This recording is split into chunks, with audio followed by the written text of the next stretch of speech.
दोस्तों, कुछ दिनों से मैं निजी काम में व्यस्त होने के कारण मैं वीडियो नहीं लोड कर पा रहा था, लेकिन मैं अब कुछ फ्री हो रहा हूं, तो कुछ दिनों पर आपको मेरा वीडियो ज़रूर देखने को मिलेगा इस चैनल के माध्यम से। और मैं बताना चाहूँगा कि अभी का जो स्थिति है स्टॉक मार्केट का दोस्तों, पूरा विश्व जो है ओमिक्रॉन जो वायरस है उसके कारण काफ़ी प्रभावित है। और जिस प्रकार 2020 जो मार्च का समय था, जो पहला बार कोरोना का लहर आया था, उस समय भी मार्केट काफ़ी भयावह स्थिति से गुजरा था। और जिसका यदि सेंसेक्स का स्थिति देखिएगा तो 42,000 से गिर करके लगभग 26-27,000 पर चला आया था। निफ्टी भी लगभग 12-13 हज़ार से आकर के 7,500 पर नीचे आने का प्रयास किया था। उसके बाद दूसरा लहर जो आया था दोस्त 2021 के मार्च अप्रैल में, उस समय भी मार्केट जो है अच्छा खासा करेक्ट हुआ था और बहुत सारे व्यक्ति जो है मार्केट से एग्जिट भी किए थे। और बहुत सारे व्यक्ति ऐसे थे जो मार्केट के इस गिराव को पहले भी झेल चुके थे, देख चुके थे। उन्होंने काफ़ी अच्छा अपॉर्चुनिटी बनाने का प्रयास किया था और उनका अपॉर्चुनिटी बना भी था। अभी का भी मौसम जो चल रहा है मार्केट का, काफ़ी अब गिरावट देखने को मिल रहा है। चाहे जो भी कंपनी हो, अच्छी अच्छी कंपनी भी गिर रही है और स्मॉल कैप कंपनी तो कुछ ज़्यादा ही गिर रही है। लेकिन इस गिरावट को भी आपको दोस्त एक अपॉर्चुनिटी के रूप में लेना चाहिए। और यह मार्केट है दोस्तों, आपको कभी ना कभी कुछ जो भी टेम्प्रोरी न्यूज हो या टेम्प्रोरी कोई भी घटनाक्रम है, एक तरह से आपको मार्केट जब फियर में आती है तो उस समय ही अपॉर्चुनिटी लेकर के आती है। अभी का समय अगर देखिएगा तो ओमिक्रॉन के कारण जो 24 नवंबर का जो समय था 2021 का, साउथ अफ्रीका में ओमिक्रॉन वायरस का जो पहला जो वेरिएंट था, यह डेल्टा वेरिएंट के बाद काफ़ी प्रभावी, जो जिसमें आप देखिए कि इसका इन्फेक्शन रेट कहा जाता है कि काफ़ी तेज़ है डेल्टा वायरस से भी।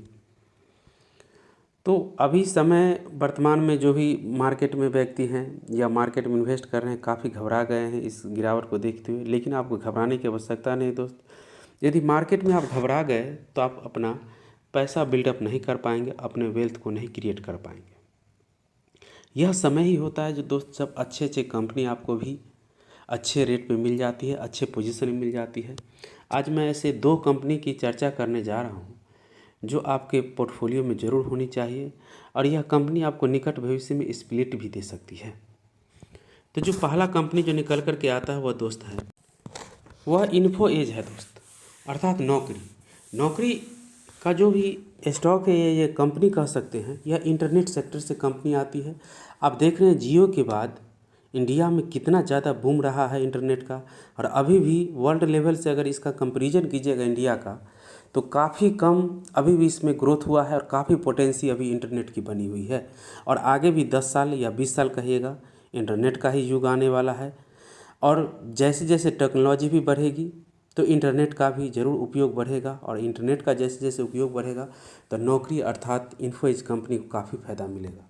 यह बहुत बड़ा कंपनी अभी तक नहीं बन पाई। इसका मार्केट कैप अगर देखिएगा दोस्त, तो मात्र जो है आपको 72,000 करोड़ का इसका मार्केट कैप है। इसका यदि आप करंट प्राइस देखिएगा तो लगभग 5600 के करीब प्राइस है। अगर इसका स्टॉक पीई देखिएगा तो वह 8.92 है। अगर इसका यदि आप डिविडेंड देखते हैं तो डिविडेंड है 0.17%। आरओसी देख रहे हैं तो वह निकल कर के आता है कि आपको 3.67 है। आरओई निकलता है 3.06। फेस वैल्यू इसका 10 है दोस्तों। तो फेस वैल्यू 10 होने का कहने मैं पहले ही जा रहा हूँ कि कंपनी जो है आपको निकट भविष्य में हो सकता है तो आपको स्प्लिट दे सकती है, जिसका फ़ायदा आपको इन्वेस्ट करने पर ज़रूर मिलेगा। यदि इसका आप डेट देखिएगा तो डेट बहुत कम है, 55 करोड़ इसका मात्र इस पर डेट है। अगर इसका प्रोमोटर होल्डिंग देखते हैं तो प्रोमोटर होल्डिंग वो आप 38% आपको देखने को मिलता है। और उसके बाद अगर डेट टू इक्विटी देखते हैं तो वह 0 के करीब है, बहुत कम है। पिछले 10 साल का यदि इसका आरओसी देखते हैं तो 5 के करीब है। अगर 5 साल का ग्रोथ देखते हैं तो 8.43% है। अगर 5 साल का रिटर्न देखते हैं तो आपको 45 के करीब है, बहुत ज़्यादा है। और अगर 1 साल का देखते हैं 33 का है। और पित्रोस का स्कोर दोस्त 7 के करीब है। तो अच्छी कंपनी है, इंटरनेट सेक्टर से आती है।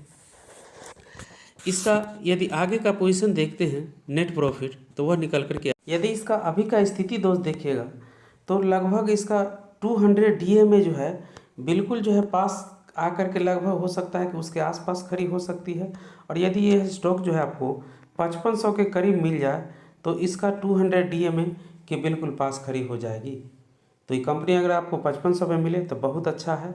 यह पोजीशन काफ़ी कंपनी के लिए अच्छा बनेगा इन्वेस्टमेंट के लिए। आगे का पोजीशन अगर देखते हैं CAGR के रूप में, आप देख रहे हैं कि पिछले अगर 10 साल का CAGR है तो वह 33 के करीब है। यदि 5 साल का CAGR देखिएगा तो 40 के करीब है। 3 साल का CAGR देखते हैं तो 55 के करीब है। 1 साल का देखते हैं तो 33 के करीब है। कितना अच्छा CAGR है। इसके आदि शेयर होल्डिंग पैटर्न तो देखने को मिलता है कि प्रमोटर का होल्डिंग जो है इसमें आपको लगभग 38% के से लेकर के 38.40 के करीब है, जो लगभग एक जैसा ही दिखाई दे रहा है। इसमें लगभग बहुत ज़्यादा न कमी और न वृद्धि एक जैसा ही। FI का स्थिति देखते हैं, थोड़ा स्टेक जो लगभग 3% की स्टिक जो है यह जो कमाने का काम किया है, जो 40.54 था वह आपको 37.77 करीब है। DI का स्टेक देखते हैं तो थोड़ा वृद्धि करने का प्रयास किया, 11.40 था वह 30.61 हो गया है। पब्लिक का भी इसमें थोड़ा मोड़ा स्टेक बढ़ा ही है, बहुत ज़्यादा स्टेक नहीं पब्लिक का बढ़ा है। और अदर्स जो भी है थोड़ा बहुत एक ही जैसा स्थिति देखने को मिलता है। इसका यदि टेक्निकल चार्ट देखेंगे दोस्तों वह दिखाई देता है कंपनी का स्थिति जो है अभी का पोजीशन जो बन रहा है वह आप देख रहे हैं कि बिल्कुल सपोर्ट पर कंपनी ये जो है काम कर रही है, सपोर्ट लेने का काम भी करता हुआ दिखाई दे रहा है। पोजीशन जो एक स्टॉक अभी है 5634 रुपये के करीब है। यदि यह स्टॉक जो है लगभग दोस्त आपको 5500 रुपये के करीब मिले तो बहुत अच्छा बात होगा। 5500 के करीब जो है आपको बेस्ट बाइंग लेवल माना जाएगा और लॉन्ग टर्म सपोर्ट का भी यह काम कर रहा है। तो यदि इस पर स्थिति पर मिल जाए तो बहुत अच्छा बात है। 5500 के स्थिति में इस स्टॉक में बेस्ट बाइंग पोजीशन बनता हुआ दिखाई दे रहा है। अगर इसका RSI देखते हैं तो RSI जो वह निकल करके आता है वह 33 का है, बहुत कम स्थिति में है, 33 का है। अब देखते हैं नीचे का वॉल्यूम भी काफ़ी ड्राई है, काफ़ी कम है, रेडिश दिखाई दे रहा है।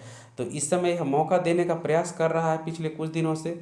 इसके बाद इस समय भी मौका देने का प्रयास किया था और यदि इस समय आप चूक गए हैं तो अभी भी आप मौका है कि यहाँ पर आप पोजीशन बना सकते हैं, जो ये पोजीशन इसका बन करके आता है। तो यदि आप चाहते हैं कि इंटरनेट सेक्टर से कोई आपके सेक्टर लीडर कंपनी हो जिसमें ग्रोथ पोटेंसी काफ़ी है, जिसका CAGR रेट काफ़ी है और यह नए नए स्टार्टअप में भी यह कंपनी इन्वेस्ट करना जानती है, चाहे जोमेटो हो, पॉलिसी बाजार हो, तो ये कंपनी है फ्यूचरिस्टिक कंपनी भी है, फ्यूचर को देख के इन्वेस्ट करती है। तो आपके पोर्टफोलियो में इस गिरावट में यदि आप चाहते हैं तो इस कंपनी को जरूर आपको इन्वेस्ट करके चलना चाहिए। दूसरी कंपनी जो देखते हैं वह दूसरी कंपनी दोस्त देखते हैं वह टाटा एलेक्सा है। टाटा एलेक्सा है जो वर्ल्ड लीडिंग प्रोवाइडिंग जो designing and technology service across industry including automobile हो जाते हैं, या मान लीजिए कि मीडिया हो जाते हैं, या कम्युनिकेशन है उसमें हो गया, या अन्य कंपनी जो भी आपको दिखाई देते हैं, चाहे हेल्थ केयर की हो गई, इस सब में यह कंपनी जो है अपना सेवा प्रोवाइड कराती है, अपनी सर्विस को यह बांट देती है। तो इस प्रकार का स्थिति जो है इसमें देखते हैं, इसका पोर्टफोलियो जो है डाइवर्सिफाइड है और फ्यूचरिस्टिक स्टॉक भी है दोस्त। इसका मार्केट कैप बहुत ज़्यादा नहीं है, मिड कैप कंपनी है, मात्र इसका 35,000 करोड़ का ही मार्केट कैप है और बहुत कम ही मार्केट कैप है, जिसमें ग्रोथ पोटेंसी काफ़ी अच्छी बनी हुई है। इसका करंट प्राइस देखते हैं 5700 के करीब है और इसका बेस्ट बाइंग पोजीशन भी हम आगे की ओर देखेंगे टेक्निकल चार्ट के पर जाने के बाद। इसका प्राइस टू अर्निंग देखते हैं तो लगभग 77 के करीब है, बुक वैल्यू 207 के करीब है। डिविडेंड जो है ये भी देखते हैं 0.42% डिविडेंड भी देती है और ROC देख लेते हैं तो ROC जो निकल करके आता है लगभग 40 के करीब है।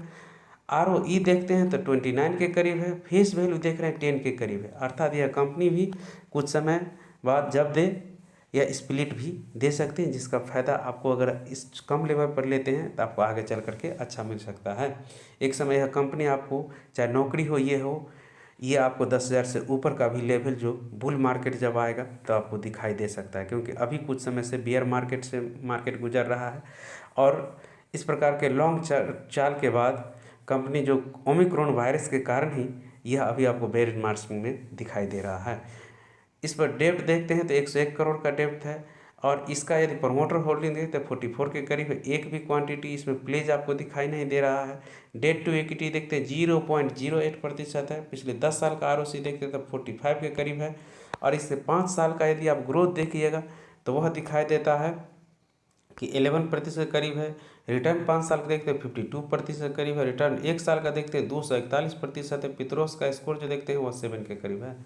तो पित्रोस का स्कोर भी काफ़ी अच्छा है। रिटर्न चाहे 5 साल का हो 1 साल का हो वह भी काफ़ी अच्छा है। डेट टू इक्विटी भी 0 है, अर्थात बहुत कम इस पर आपको कर्जा दिखाई देता है। इसका यदि हम आगे का स्थिति देखें तो वह दिखाई देता है कि इसके CAGR, अगर 10 साल का इसके CAGR देखिएगा तो कितना ज़्यादा है, देख रहे हैं आप कि लगभग 50 के करीब है। 5 साल का देखते हैं 53% करीब है। 3 साल का देखते हैं तो 78%। 1 साल का देखते हैं तो 241% का इसका CAGR। शेयर होल्डिंग पैटर्न अगर देखिएगा तो वह दिखाई देता है कि इसमें शेयर होल्डिंग जो है प्रमोटर का आपको 44.53 से लेकर के 44.53 लगभग कॉन्स्टेंट की स्थिति में है। FI जो देखते हैं वह दिखता है कि 12.62 से लेकर के 12.71% है। जबकि DI का स्थिति देखते हैं तो यह भी लगभग एक जैसा ही प्रतिशत में आपको दिखाई देता है। इसमें भी थोड़ा बहुत ही वृद्धि दिखाई देता है। जबकि पब्लिक जो है इसमें आप देख सकते हैं कि स्टॉक जो है आपको यह कम करने का काम किया है, स्टेक इसमें घटाया है पब्लिक। आगे का इसका टेक्निकल चार्ट का स्थिति तो वह दिखाई देता है क्या कि इसका स्टॉक जो है अभी लगभग 5700 रुपये पर यह काम कर रहा है, सपोर्ट लेने का प्रयास कर रहा है। तो हो सकता है कि मार्केट में और ज़्यादा गिरावट आए तो यह कंपनी जो है आपको लगभग 5000 का लेवल भी आपको हो सकता है तो दिखा सकता है। और इस लेवल पर यदि कंपनी आपको मिले तो बहुत अच्छी बात हो जाएगी और इस पे आपको इन्वेस्ट करना चाहिए। यदि शुरुआत करना चाहते हैं तो प्रथम बार शुरुआत यहाँ पे करें और दूसरी बार जो है अपना स्टॉक जो इमरजेंसी फंड रखते हैं उसका इस्तेमाल यहाँ पर करें। उसके बाद यदि भी आप चाहते हैं तो इसका स्टॉक जो है आपको नीचे की ओर गिर करके हो सकता है तो इस लेवल पर भी आपको आ सकता है, जब 4500 का स्थिति जो है कंपनी आपको 4500 का स्थिति भी बना सकती है। मार्केट में बहुत ज़्यादा गिरावट है यदि कोरोना को काल को देखते हुए या कोरोना की स्थिति को देखते हुए आ जाए। तो इसका RSI अगर देखते हैं तो 38 के करीब है, काफ़ी नीचे की स्थिति है और अच्छा पोजीशन भी चल रहा है। इस समय ये आपको कंपनी अच्छा पोजीशन में मिल रही है, RSI 38 के करीब मिल रही है। तो आप चाहते हैं कि अच्छा कंपनी हो, जो फ्यूचरिस्टिक कंपनी हो, तो टाटा एल्क्साई जो है काफ़ी अच्छा पोटेंशियल रखती है। दोस्तों ओमिक्रॉन के बारे में जो भी न्यूज है, धीरे धीरे इसका साउथ अफ्रीका से आने के बाद कर्नाटका में पहला मामला जो देखने को मिला, उसके बाद मुंबई में आप देख सकते हैं कि लॉकडाउन भी लग चुका है। राजस्थान में भी काफ़ी स्थिति बढ़ रहा है, दिल्ली में भी चला आया है। तो इसका पीक जो अभी डॉक्टर सब बता रहे हैं, लगभग बता रहे हैं कि जनवरी के लास्ट या फरवरी में इसका पीक आने वाला है। और जब पीक आएगा तो उस समय तक, जब तक इसका स्थिति ओमिक्रॉन का ठीक ठाक नहीं रहेगा, हमारा स्टॉक मार्केट लगता है कि 1 से 1.5 महीना तक इसी प्रकार के वोलेटिलिटी के साथ दिखाई दे सकता है। हो सकता है कुछ दिन या कुछ ट्रेडिंग डे में मार्केट और भी नीचे चला आ जाए या नीचे का सपोर्ट भी बॉटम बना दे। तो ये कोई भी नहीं कह सकता है कितना ज़्यादा बॉटम जा सकता है, लेकिन मे भी पॉसिबल है कि जिस प्रकार का ओमिक्रॉन का रफ्तार जो बढ़ता जा रहा है तो हो सकता है कि मार्केट में और ज़्यादा करेक्शन आए। तो आपको इमरजेंसी फंड का उपयोग इस समय करना चाहिए। घबराना तो बिल्कुल भी नहीं चाहिए, क्योंकि मार्केट जब भी बुलिश ट्रेंड में आएगी तो यह स्टॉक आपको आसानी से 7 से 8000 क्या 10,000 भी आपको जा सकता है। तो आज के लिए इतना ही कहना चाहूँगा कि आप जो भी समय आप देख रहे हैं ओमिक्रॉन या जो भी विश्व में जो कोरोना का स्थिति जो थर्ड वेव के रूप में जो जानी जा रही है, जो लेकर के आएगी, यह एक तरह से अपॉर्चुनिटी ही लाई है। और आप इन्वेस्ट करें, इन्वेस्टेड रहें, डरे नहीं। और जो भी आदमी डर गया वो कहा गया कि मर गया है। तो आपको मरना नहीं है दोस्तों, मैं आपको डरा नहीं रहा हूँ, न मार रहा हूँ, आपको एक तरह से कन्विंस करने का प्रयास कर रहा हूँ और मार्केट के जो भी चाल है उसको समझाने का प्रयास कर रहा हूँ कि हमेशा तो ओमिक्रॉन हो या कोरोना वायरस हो या फर्स्ट लहर हो, सेकेंड लहर हो, थर्ड लहर हो, नहीं रह सकता है। लेकिन जब भी मार्केट इस लहर को पार पाएगा, मार्केट इससे उभरने का प्रयास करेगा तो काफ़ी तेज़ी आपको देखने को मिल सकती है। तो आज के लिए इतना ही। यदि इस चैनल पर नए हैं तो कृपया चैनल को सब्सक्राइब कर दे, लाइक कर दे, बेल आइकन को हिट कर दे, जिससे नए नए इन्फॉर्मेटिव वीडियो आपके ला सकूँ। धन्यवाद।